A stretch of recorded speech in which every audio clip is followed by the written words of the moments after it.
Hello guys, good morning. तो आज हम GF&AR का पार्ट 2 शुरू करते हैं और इसमें हम करेंगे चैप्टर 14। तो चैप्टर 14 में मैं पहले रूल नंबर 258 से शुरू करती हूँ क्योंकि वो बड़ा है। पहले इसको कर लेते हैं, फिर दूसरे रूल को कर लेंगे। तो वो रूल 258 में क्या है? भूमि के लिए क्षतिपूर्ति। भूमि के लिए क्षतिपूर्ति, इसको कैसे याद रखेंगे? क्षतिपूर्ति है ना, दो जगह आ रहा है इसमें। एक तो 257 में आ रहा है, एक 258 में आ रहा है। तो ये तो आपको याद रखना पड़ेगा। अब इसके अंदर की अपन है ना धाराएं याद करते हैं। पहले तो इसमें एक दो इम्पोर्टेंट चीजें वो मैं बता देती हूँ कि एक तो जो भूमि की अवाप्ति की जो प्रक्रिया होती है वो कौन से विभाग द्वारा की जाती है? लोक निर्माण विभाग द्वारा की जाती है। अब लोक निर्माण विभाग को कैसे याद रखेंगे कि सरकार किसकी भूमि अवाप्त करती है? लोगों की भूमि अवाप्त करती है। लोगों से लोक निर्माण, और किस लिए करती है कि वहां पर कुछ प्लांट एंड मशीनरी लगाना होता है, सरकार को कुछ निर्माण करना होता है, इसलिए निर्माण याद हो जाएगा, लोक निर्माण विभाग। और एक ये है कि उस भूमि की लागत को किससे डेबिट किया जाएगा? जिस परियोजना की लागत ज्यादा हो उससे डेबिट किया जाएगा। अब मैं इसकी धारा याद कराती हूँ। मेन तो इसमें से धारा से ही क्वेश्चन आने के चांसेस हैं। जैसे एक है भूमि का अवार्ड। अब ये कौन से प्रपत्र में है अवार्ड? ये है 11 में। अब इसको कैसे याद रखेंगे कि कहीं पर अवार्ड डिस्ट्रीब्यूशन हो रहा है तो अवार्ड कैसे दे रहे हैं? एक उस बंदे को दे रहे हैं, एक उसको दे रहे हैं, तो एक एक करके एक एक 11 हो गया। अब अवार्ड का प्रपत्र है ए, वो धारा थी 11 और प्रपत्र है ए। अब ए में क्या है? ए कैसे आया? अवार्ड किसको मिलता है? जो ए ग्रेड लाता है, इससे ए याद रखेंगे। और इसके अंदर 10 कॉलम होते हैं। 1 से 6 कॉलम तो भरा जाता है भूमि अवाप्ति अधिकारी द्वारा। मतलब जो छोटा अधिकारी वो होगा वो 1 से 6 तक भरेगा, फिर वो भेजेगा विभागाध्यक्ष को, फिर वो 9 और 10 कॉलम को भर के महालेखाकार के पास भेजता है। अब इसमें एक धारा है संबंधित पक्षकार को नोटिस। अब इसको कैसे याद रखेंगे कि उसको नोटिस भेजना है पक्षकार को। तो आप नोटिस कितनी बार भेजोगे? 1 बार, 2 बार।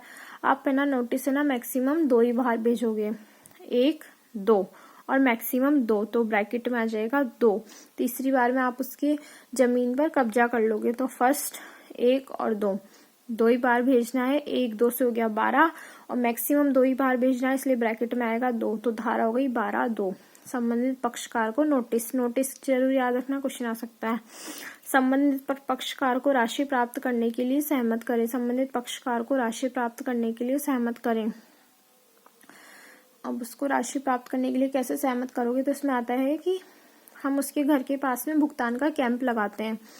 तो जब कैंप लगाते हैं तो आप अपने अधिकारी से पूछते हो कि कितने टाइम तक कैंप लगाना है। तो अधिकारी बोलता है कि 1 महीने तक कैंप लगाना है, मतलब 31 तारीख तक कैंप लगाना है। और 1 महीने से हो गया ब्रैकेट में 1, 31, 1। ये क्या है? उसको राशि प्राप्त करने के लिए सहमत करना है। 1 महीने तक आप वहीं रुकोगे उसको राशि प्राप्त करने के लिए, सहमत करने के लिए। ये हो गया 31, 1। अब है भिन्न राशि से सहमति बनती है, तो इसका प्रपत्र है AA। तो जैसे अवार्ड का प्रपत्र था ए, वैसे ही ये तो याद रख लेना कि भिन्न राशि से सहमति बनती है तो प्रपत्र AA में पक्षकार से सहमति ली जाती है। और निजी निक्षेप खाते में जमा, तो ये कैसे याद रखेंगे? निजी निक्षेप खाते में जमा है प्रपत्र ई।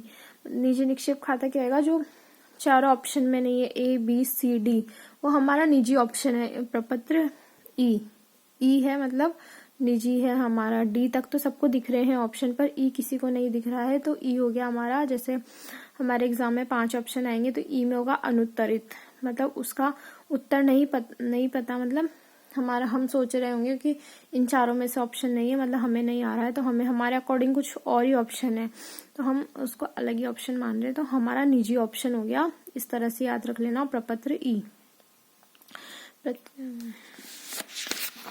अब है अपील की धारा। अपील करेंगे धारा 18 में।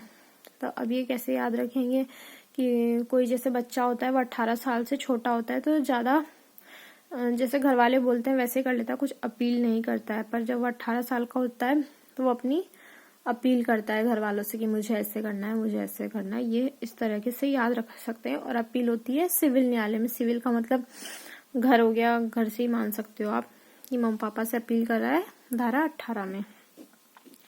क्षतिपूर्ति की राशि न्यायालय में जमा। क्षतिपूर्ति की राशि न्यायालय में जमा, न्यायालय में इसका प्रपत्र है डी।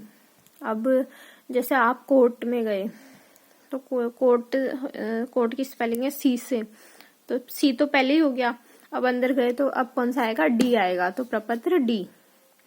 और है अवार्ड की राशि में परिवर्तन, धारा 26। अब इसको कैसे याद रखेंगे कि हमारी जूनियर अकाउंटेंट की जो है पोस्टिंग होती है 2024 में, तो 2026 में हमारी प्रोबेशन कंप्लीट होएगा, 2026 में हमारी राशि में परिवर्तन होएगा। तो इससे याद रख सकते हैं 26 से अवार्ड की राशि में परिवर्तन।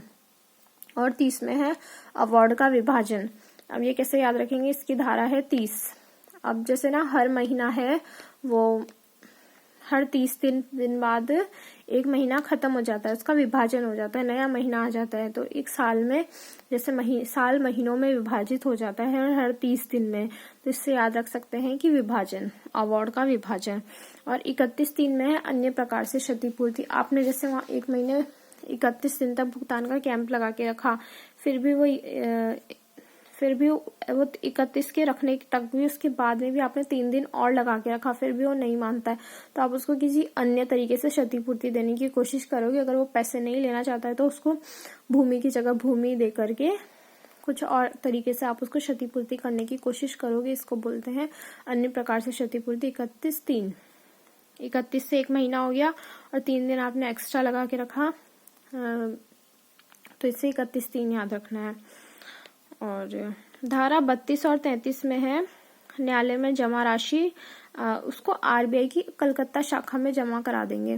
तो अब कलकत्ता अगर आपको याद है तो कल का मतलब अगला दिन मतलब 2 नंबर, मतलब 32 और 33। ये आपको धारा में जरूर कंफ्यूज करेगा, वो 31-32 देगा, 33-34 देगा, तो आप कंफ्यूज नहीं होना। इसके लिए कल से याद रखना 2, कल नेक्स्ट डे 2, 32 और 33 ऐसे याद रखना।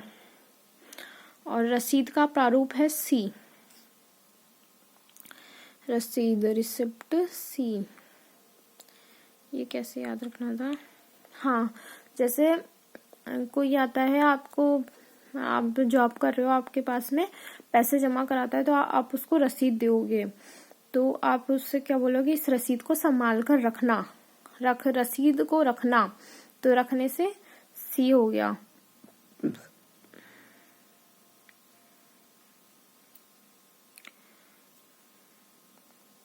अग्रिम जमा, एक ये भी याद रखना है कि अग्रिम जमा और शेष जमा को कहाँ रखा जाता है। जो पहले एडवांस में आता है उसको तो सिविल जमा में रखा जाता है, और जो बाद में बचता है शेष उसको रखा जाता है डिफेंसिव भाग में। ये कैसे याद रखना है कि जब कोई राशि, हम जैसे हमारे घर में भी अगर कोई राशि आती है तो स्टार्टिंग में तो नॉर्मली रखा जाता है, पर जब शेष बच जाती है तो उसको घर वालों के द्वारा छुपा करके रख लिया जाता है कि ये, वरना ये खर्च कर दी जाएगी। तो इसी का तरीके से कि पहले तो सिविल में ही रख लिया, पर जब राशि शेष बच गई तो उसको डिफेंसिव भाग को दे दिया कि आप इसका डिफेंस करके रखो। तो गाइज ये वीडियो लंबा हो जाएगा, इसलिए मैं 252 से 257 तक दूसरे वीडियो में डालती हूँ। ये पार्ट 2 हो जाएगा, वो पार्ट 3 हो जाएगा। Okay, thank you.